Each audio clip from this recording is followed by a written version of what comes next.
Hello everyone, आज हम लोग करेंगे fresh start process. Fresh start process IBC का पार्ट है, आईबीसी 2016 का पार्ट है। तो आईबीसी 2016 में दो पार्ट है, एक तो कॉर्पोरेट इंसॉल्वेंसी से डील करता है और एक इंडिविजुअल इंसॉल्वेंसी से डील करता है। ये कॉर्पोरेट इंसॉल्वेंसी में क्या है, रिवाइवल है और लिक्विडेशन है। रिवाइवल में सेक्शन 1 to 32 पढ़ना होता है और लिक्विडेशन में सेक्शन 33 to 54। और इंडिविजुअल इंसॉल्वेंसी में अगर इंडिविजुअल का रिवाइवल होगा तो सेक्शन 94 to 120 लगेंगे। इंडिविजुअल इंसॉल्वेंसी मैंने एक वीडियो डाली थी, लास्ट वीडियो, पिछली वाली वीडियो डाली थी, उसमें इंडिविजुअल इंसॉल्वेंसी के बारे में बताया था। और फ्रेश स्टार्ट प्रोसेस, आज हम लोग फ्रेश स्टार्ट प्रोसेस करेंगे section 80 to 93 of IBC 2016। Fresh start process किस पे लगता है, इंडिविजुअल पे लगता है या फर्म पे लगता है, कंपनी पे नहीं लगता। अगर कोई भी इंडिविजुअल, इसके पास कोई डेट है और ये अनेबल टू पे डेट है, इसके पास पैसे नहीं है डेट पे करने के लिए, तो ये डीआरटी को अप्लाई कर सकता है डिस्चार्ज कराने के लिए। अपने डेट्स को, अपने डेट को डिस्चार्ज कराने के लिए डीआरटी के पास अप्लाई कर सकता है, ताकि वो एक नई शुरुआत कर सके, दोबारा अपना बिजनेस स्टार्ट कर सके। इसको बोलते हैं फ्रेश स्टार्ट प्रोसेस, ठीक है। लेकिन अगर फ्रेश स्टार्ट प्रोसेस करना है तो इसके लिए कुछ कंडीशन भी सेटिस्फाई करनी पड़ेगी। देखते हैं आगे।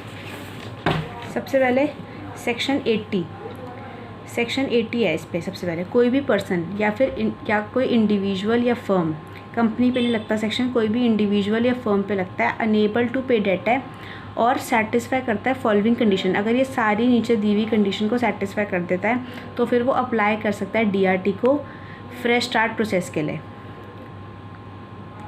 ठीक है।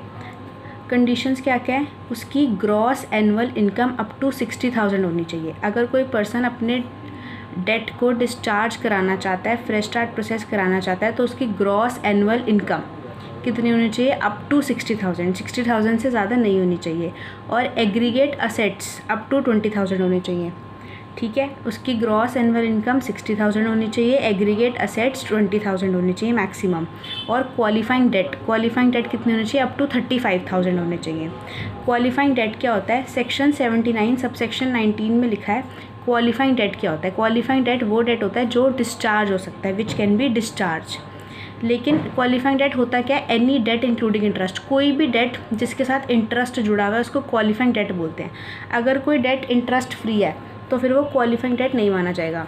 लेकिन क्वालिफाइंग डेट में ये तीन चीज़ें नहीं आती, क्या क्या, एक्सक्लूडेड डेट, सिक्योर्ड डेट और any other debt incurred in last 3 months. कोई भी डेट जो इनकर्ड हुआ है लास्ट 3 मंथ्स में वो भी नहीं आता, ठीक है। एक्सक्लूडेड डेट क्या होता है, सेक्शन 79 सबसेक्शन 15 बताता है एक्सक्लूडेड डेट के 5, एक्सक्लूडेड डेट में 5 चीज़ें आती हैं, क्या क्या, फाइन इम्पोज्ड बाय कोर्ट और ट्रिब्यूनल। अगर फाइन इम्पोज करा है किसी कोर्ट ने, ट्रिब्यूनल ने, वो एक्सक्लूडेड डेट माना जाएगा, ठीक है, वो मतलब क्वालिफाइंग डेट नहीं है। और दूसरा, damages due to breach of duty, अगर कोई पर्सन ब्रीच ऑफ कॉन्ट्रैक्ट करता है तो उसको पेनल्टी देनी पड़ती है, डैमेजेस देने पड़ते हैं, वो भी नहीं आता इसमें, वो एक्सक्लूडेड डेट होता है तो वो क्वालिफाइंग डेट में नहीं आता। तीसरा, मेंटेनेंस चार्जेस, अगर कोई मेंटेनेंस चार्जेस देता है वो भी एक्सक्लूडेड डेट होता है। और स्टूडेंट का लोन ले रखा है वो भी एक्सक्लूडेड डेट है। और एनी अदर एज में भी प्रिस्क्राइब्ड, ठीक है। तो कुछ कंडीशंस क्या क्या है, ग्रॉस एनुअल इनकम 60,000 होनी चाहिए, एग्रीगेट असेट 20,000, क्वालिफाइंग डेट 35,000। और क्वालिफाइंग डेट क्या होता है, कोई भी डेट जिसमें इंक्लूडिंग इंटरेस्ट है लेकिन उसमें क्या क्या नहीं आता, एक्सक्लूडेड डेट, सिक्योर डेट और एनी अदर डेट जो इनकर्ड हुआ है लास्ट 3 मंथ्स में, मतलब इसके लिए उसको डिस्चार्ज नहीं करा जाएगा। ये सब चीज़ें तो देनी ही पड़ेंगी, ठीक है। उसके बाद 4th पॉइंट, बैंकरप्ट नहीं होना चाहिए। वो पर्सन जो अप्लाई कर रहा है डिस्चार्ज ऑफ डेट के लिए वो बैंकरप्ट नहीं होना चाहिए। ड्वेलिंग यूनिट नहीं होनी चाहिए उसके पास, मतलब उसके पास खुद का घर नहीं होना चाहिए। और उसका फ्रेश स्टार्ट प्रोसेस या रिवाइवल प्रोसेस सब्सिस्टिंग नहीं होना चाहिए, ठीक है। और फ्रेश स्टार्ट प्रोसेस की एप्लीकेशन लास्ट 12 मंथ्स में ना लगाई हो, मतलब या तो उसका सब्सिस्टिंग नहीं होना चाहिए फ्रेश स्टार्ट प्रोसेस, या फिर उसका पहले भी एक बार हुआ था फ्रेश स्टार्ट प्रोसेस और वो फ्रेश स्टार्ट प्रोसेस ख़त्म हुए 12 मंथ्स अभी नहीं हुए हैं तो दोबारा नहीं लगा सकता। 12 महीने ख़त्म हो चुके हैं उसके बाद लगा सकता है दोबारा एप्लीकेशन, ठीक है। ये कुछ कंडीशन सेटिस्फाई करनी पड़ेंगी। अगर किसी पर्सन ने, फर्म ने कंडीशन सेटिस्फाई कर दी तो फिर वो अप्लाई करेगा डीआरटी के पास, फ्रेश स्टार्ट प्रोसेस के लिए एप्लीकेशन लगा सकता है, या तो इंडिविजुअली लगा सकता है या थ्रू रेजोल्यूशन प्रोफेशनल भी लगा सकता है। फ्रेश स्टार्ट प्रोसेस के लिए एप्लीकेशन डीआरटी के पास लगानी है, या तो खुद भी लगा देगा या रेजोल्यूशन प्रोफेशनल को अपॉइंट करेगा, उसको बोलेगा तू लगा दे एप्लीकेशन। आगे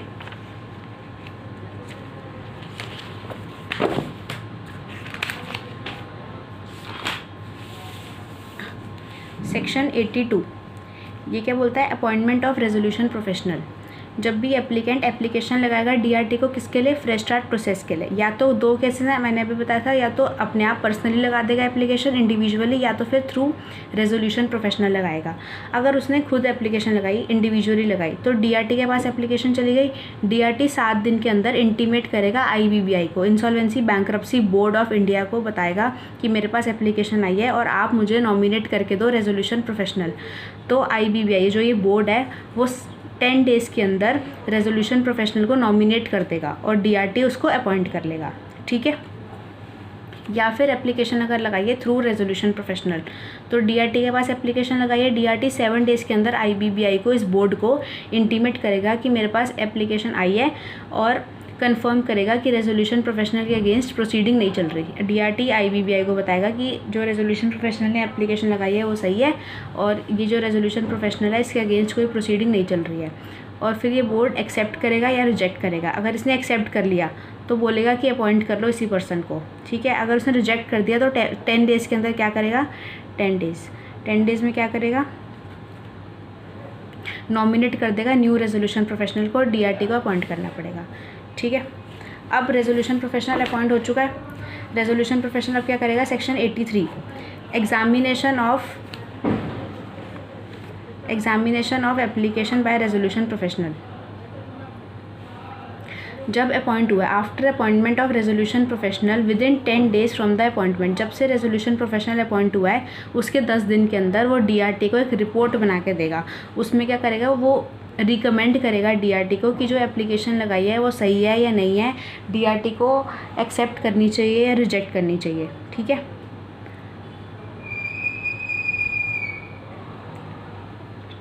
ठीक है, उसके बाद resolution professional may call further information from the applicant. Resolution professional further information मांग सकता है एप्लीकेंट से और एप्लीकेंट को 7 डेज़ के अंदर एप्लीकेशन देनी पड़ेगी, ठीक है। सेक्शन 83 ये बोलता है कि जब से रेजोल्यूशन प्रोफेशनल अपॉइंट हुआ है उसके 10 डेज़ के अंदर, 10 दिन के अंदर वो डीआरटी को एक रिपोर्ट बना के देगा। सब कुछ चेक करने के बाद, इंडिविजुअल के बारे में, फर्म के बारे में सब कुछ चेक करने के बाद वो बताएगा कि जो एप्लीकेशन लगाई गई है वो सही है या नहीं है और डीआरटी को रिकमेंड करेगा कि आप रिजेक्ट करो या फिर एक्सेप्ट करो, ठीक है। और इस चीज़ के लिए, रिपोर्ट बनाने के लिए वो एप्लीकेंट से फर्दर इन्फॉर्मेशन भी मांग सकता है और एप्लीकेंट को इन्फॉर्मेशन देनी पड़ेगी 7 डेज़ के अंदर, ठीक है। 83 सब सेक्शन 5 क्या बोलता है, presumptions of debtor inability to pay the debt. मान लिया जाएगा कि debtor unable to pay debt है। अगर ये 2 कंडीशन सेटिस्फाई हो गई तो मान लिया जाएगा कि जो डेटर है, इंडिविजुअल है या फर्म है, वो सच बोल रहा है, सच में वो अनेबल टू पे डेट है। कब, अगर resolution professional has reason to believe that information supplied by applicant are true. अगर रेजोल्यूशन प्रोफेशनल को लगता है कि जो इन्फॉर्मेशन दी है, रेजोल्यूशन प्रोफेशनल को लगता है कि जो इन्फॉर्मेशन दी है एप्लीकेंट ने वो ट्रू है, and he has reason to believe that there is no change in the financial circumstances of debtor since the date of application। और रेजोल्यूशन प्रोफेशनल को लगता है कि जब से एप्लीकेशन लगाई है एप्लीकेंट ने तब से उसके फाइनेंशियल स्टेटस पर कोई भी इफेक्ट नहीं पड़ा है, ठीक है। पहला पॉइंट है कि उसको, रेजोल्यूशन प्रोफेशनल को लगता है कि जो एप्लीकेशन लगाई है उसमें सारी इन्फॉर्मेशन सही है और जब से उसने एप्लीकेशन लगाई है तब से उसकी फाइनेंशियल स्टेटस पर कोई भी इफेक्ट नहीं पड़ा है, ठीक है। उसके बाद रिजेक्शन ऑफ एप्लीकेशन। कब रेजोल्यूशन प्रोफेशनल कब रिकमेंड करेगा डीआरटी को कि आप एप्लीकेशन को रिजेक्ट कर दो, अगर सेक्शन 80 की कंडीशन सेटिस्फाई नहीं करी, वही कि ग्रॉस एनुअल इनकम 60,000 होनी चाहिए, set 20,000, qualifying tax 35,000, dwelling unit नहीं होना चाहिए, बैंकरप्ट नहीं होना चाहिए, ये सब कंडीशंस, ठीक है। और डेट जो स्पेसिफाई करे, क्वालिफाइंग डेट नहीं है, क्वालिफाइंग डेट होनी चाहिए ना, अगर क्वालिफाइंग डेट नहीं है तो फॉल्स रिप्रेजेंटेशन दी है, अगर जो एप्लीकेंट है उसने फॉल्स रिप्रेजेंटेशन दिया तो रेजोल्यूशन प्रोफेशनल क्या करेगा, डीआरटी को बोलेगा कि आप एप्लीकेशन एक्सेप्ट मत करो। उसके बाद सेक्शन 84, अब रेजोल्यूशन प्रोफेशनल ने डीआरटी को एप्लीकेशन दे दी होगी 10 दिन के अंदर जब से अपॉइंट हुआ है। अब डीआरटी क्या करेगा, 14 डेज़ के अंदर या तो एक्सेप्ट करेगा या रिजेक्ट करेगा। अगर उसने एक्सेप्ट कर लिया तो फ्रेश स्टार्ट प्रोसेस शुरू हो जाएगा, लेकिन अगर उसने रिजेक्ट कर दिया तो फ्रेश स्टार्ट प्रोसेस ख़त्म हो जाएगा उसी टाइम, आगे कुछ नहीं होगा, ठीक है। अगर उसने एक्सेप्ट कर लिया, अगर डीआरटी ने क्या करा, एडमिट कर लिया application for fresh start process, तो फिर डीआरटी बताएगा कि स्पेसिफाई करेगा कितना अमाउंट हम क्वालिफाइंग डेट लेंगे, ठीक है। जैसे कि एप्लीकेशन लगाई थी एप्लीकेंट ने 50,000 की, 35,000 की एप्लीकेशन लगाई थी सपोज़, और डीआरटी बोल रहा है नहीं हम तो 20,000 ही मानेंगे क्वालिफाइंग डेट, तो 20,000 डिस्चार्ज हो जाएगा, लेकिन 15,000 जो बचा हुआ है वो देना पड़ेगा, ठीक है, वो डिस्चार्ज नहीं होगा। और डीआरटी का जब ऑर्डर आएगा, डीआरटी ने जब एप्लीकेशन एक्सेप्ट करी है उसके 2 दिन के अंदर हम किसको बता देंगे, सारे क्रेडिटर्स को भेज देंगे डीआरटी का ऑर्डर, ठीक है। उसके बाद सेक्शन 85 इफेक्ट ऑफ एडमिशन, जैसे डीआरटी ने एप्लीकेशन को एक्सेप्ट करा उससे क्या होगा, मोराटोरियम पीरियड शुरू हो जाएगा। मोराटोरियम पीरियड होता है 180 डेज़ का पीरियड होता है। इसमें क्या होगा, कोई भी लीगल, ये 180 डेज़ में कोई भी केस लीगल प्रोसीडिंग्स पर स्टे लग जाएगा, क्रेडिटर न्यू केस फाइल नहीं कर सकते, और debtor shall not act as director of any company and company भी इनकॉर्पोरेट नहीं कर सकते। जो डेटर है वो किसी भी कंपनी का डायरेक्टर नहीं बन सकता और कोई भी नई कंपनी को इनकॉर्पोरेट नहीं कर सकता।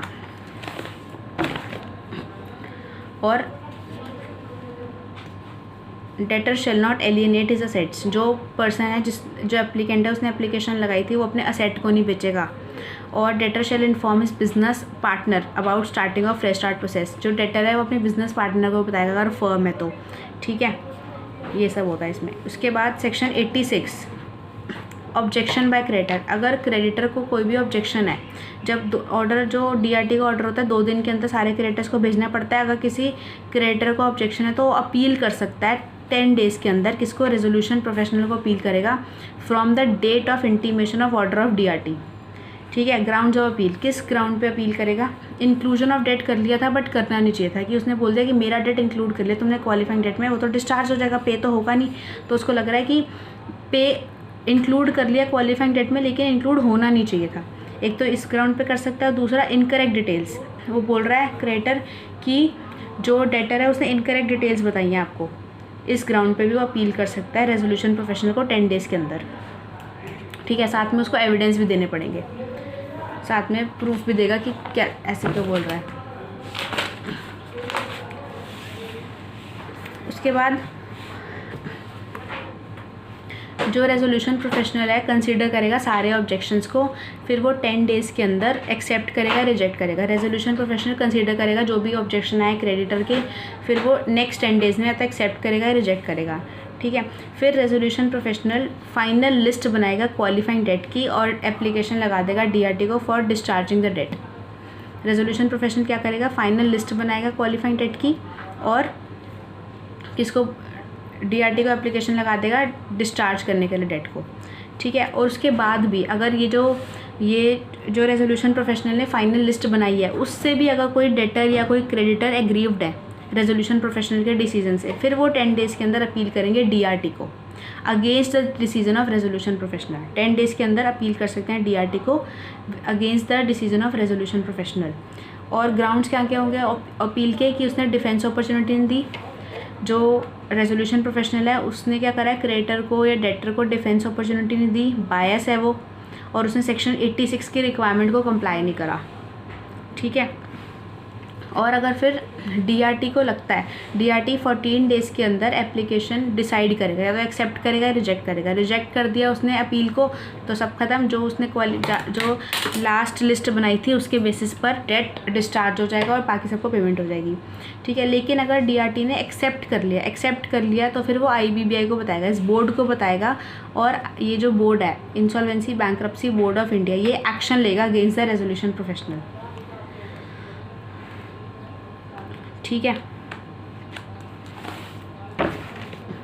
इसके बाद जर्नल ड्यूटी, इसके बाद है section 89 replacement of resolution professional. अगर कोई डेटर या क्रेडिटर चाहे तो वो रिप्लेस करा सकता है, रेजोल्यूशन प्रोफेशनल को चेंज करा सकता है। अगर कोई भी डेटर या क्रेडिटर अप्लाई कर सकता है डीआरटी को for replacement of resolution professional. Debtor और क्रेडिटर को लग रहा है ये रेजोल्यूशन प्रोफेशनल बायस है, ठीक से काम नहीं कर रहा और इसने क्वालिफाइंग डेट भी ठीक से नहीं करे और किसी क्रेडिटर की सुन भी नहीं रहा, और किसी भी डेटर को या क्रेडिटर को लगता है तो फिर वो अप्लाई करेगा डीआरटी को for replacement of resolution professional.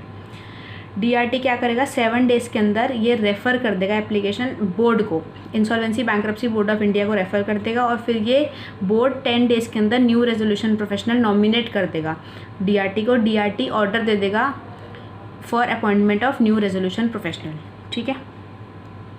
और जो पुराना रेजोल्यूशन प्रोफेशनल है वो क्या करेगा, उसको सारी इन्फॉर्मेशन देनी पड़ेगी न्यू रेजोल्यूशन प्रोफेशनल को। ठीक है, उसके बाद नेक्स्ट है directions for compliance of restrictions.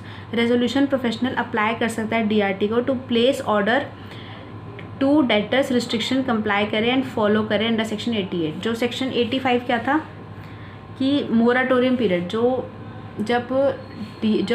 जो डीआरटी है वो एप्लीकेशन को रिजेक्ट कर देता है तो एप्लीकेंट पे क्या लग जाता है, डेटर पे क्या लग जाता है, मोराटोरियम पीरियड लग जाता है 180 डेज़ का। अगर रेजोल्यूशन प्रोफेशनल को लगता है कि जो पर्सन है वो मोराटोरियम पीरियड को कंप्लाई नहीं कर रहा, फॉलो नहीं कर रहा, तो फिर वो अप्लाई कर सकता है डीआरटी को। तो फिर डीआरटी ऑर्डर देगा दैट कंप्लाई करो मोराटोरियम पीरियड को। ठीक है, उसके बाद section 91 revocation of order admitting application. Resolution professional application लगाएगा डीआरटी को for seeking revocation of its order. जो ऑर्डर दिया था फ्रेश स्टार्ट प्रोसेस का, रेजोल्यूशन प्रोफेशनल बोल सकता है डीआरटी को जो आपने ऑर्डर दिया था, फ्रेश स्टार्ट प्रोसेस एक्सेप्ट किया था, उसको रिवोक कर लो, मतलब फ्रेश स्टार्ट प्रोसेस ख़त्म कर दो। कब कर सकता है, अगर उसकी फाइनेंशियल सर्कमस्टांसिस में चेंज आ गया, या फिर वो कंप्लाई नहीं कर रहा रिस्ट्रिक्शन को, या फिर मेलाफाइड मैनर में काम कर रहा है।